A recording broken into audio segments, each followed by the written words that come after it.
All right. Today we're going to talk about foster parent recruitment and retention. As child welfare professionals, we know that the foster parent is a big piece in the child welfare system. And I'm happy to say today we have Ms. Dawn Davenport with us.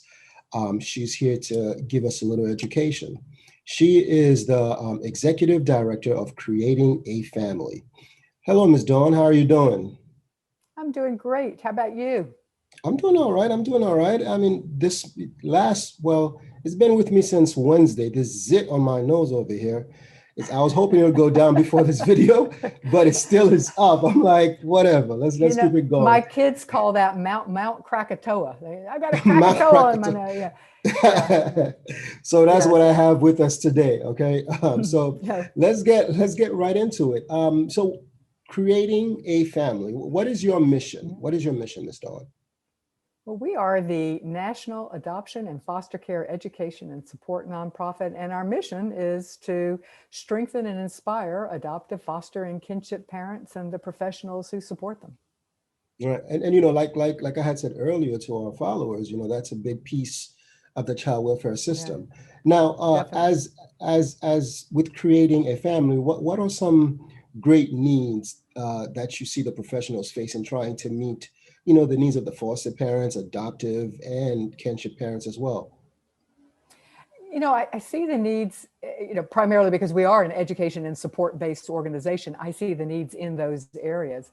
And I Right. see them in both the need to prepare foster parent preparation is pretty centralized at this point, where most states have a specific requirement.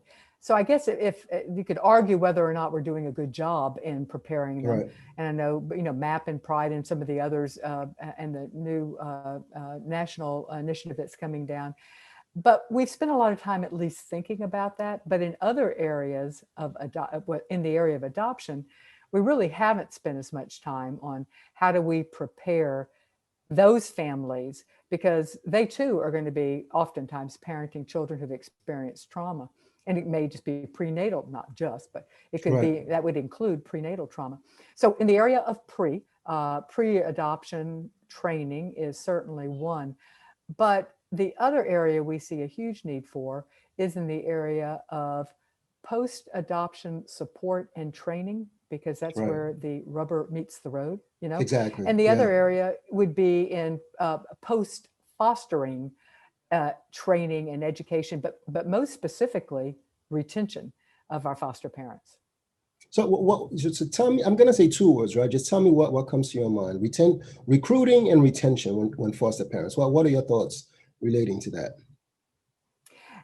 My first thought would be that rather than focus on recruitment, we should be focusing on retention, because to me, that's the low hanging fruit.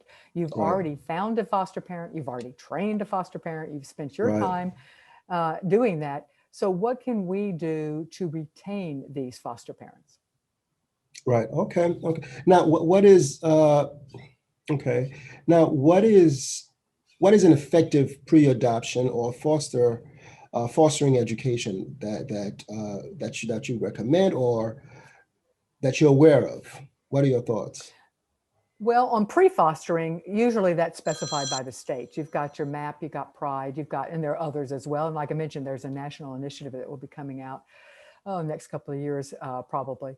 Um, that will also, it's all focusing on for foster parents. Right.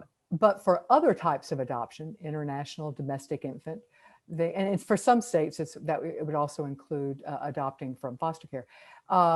Pre-education training is not easy to come by. And it used Mhm. to be done kind of, the old model was to be done by agency. Each agency would do it on their own. Um, but given the numbers of adoption, that can be hard to do, hard to find staff that's able to do that. It's expensive if you're placing with a family that doesn't live in your state. So, but in answer to your question, creating a family has online training courses for adoption, but both international. We have extensive education for international adoption, but also for domestic infant. Okay. So those courses can certainly be utilized They're engaging, they're short, they, they cover a vast variety of topics, over 65 topics that are directly relevant to all types of adoption. So now I just wanted to ask you, you said they're online. So is this training applicable to all states or is Yes. it state specific? Well, it's a good question. The answer is both. There are certainly there are some states that require specific topics. They are Mhm. fewer than the states that some states don't require any training for adoptive parents, which is just it's just Wow. such a mistake to do that. Wow. And we see that's not good for our profession. Other states require hours, and a few states require specific topics. For those states that require specific topics, we are in the process of creating state-specific packages that would be relevant to for that for covering the topics that are required by that Right. state. Yeah, and we've got it. We've Okay. also got just a general domestic package, or Mhm. we have a Hague aligned package as well, Hague standard, which is for international adoption.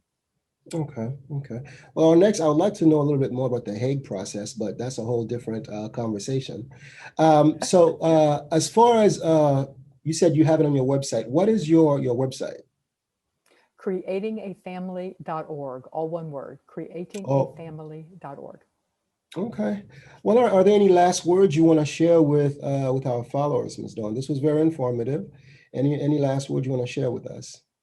No, just we have lots of resources. One of the resources we have I would like to share is for in the area of recruitment. We have created a foster or adoptive parent support group toolkits. Mhm. Right. To make it, our goal for that is to increase the number of parent support groups, high quality parent support groups, by making it easy to facilitate high quality groups. And it's one of the most effective ways of retaining foster parents is to offer ongoing support groups. Support. Yeah, yeah, yeah. I'm glad you emphasized the word high quality support Yeah, groups. I'm glad you yeah, emphasized that. Well, all right, yeah. Ms. Dawn. Well, all right. Thank you very much for being with us today, and we'll You're catch up very another welcome. time Thanks for having me. and talk a little bit more. Well, all right, All right. guys. Thanks for having me, Val. All right, wonderful. Well, all right, guys, there's another info session.